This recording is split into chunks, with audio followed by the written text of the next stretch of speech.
হয়ে পানি পানি বলে চিৎকার মারবে। আমি তো আমার উম্মতদের হাউজে কাউসারের শরবত পান করাতে যাব। তবে আমি জানতে চাই আমার উম্মতেরা ওই প্রান্তে কোটি কোটি উম্মতেরা থাকবে।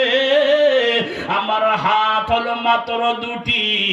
আমি যদি দক্ষিণে যাই উম্মতেরা উত্তরের উম্মতেরা চিৎকার মারবে, যদি পশ্চিমে যাই পূবের উম্মতেরা চিৎকার মারবে।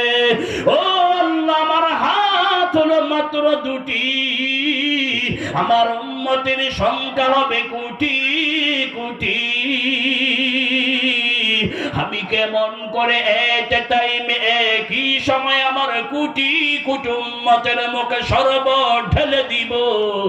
আমি এই জন্য কোন উম্মতের বিষয়ের সমাধানটা তোমার কাছে জানতে চাই। আল্লাহ বলেন, ইয়া রাসূলুল্লাহ, ও দিনের নবী, আপনি কষ্ট পাবেন না, আমি আল্লাহ জানিয়ে দিলাম। আপনি যখন উম্মত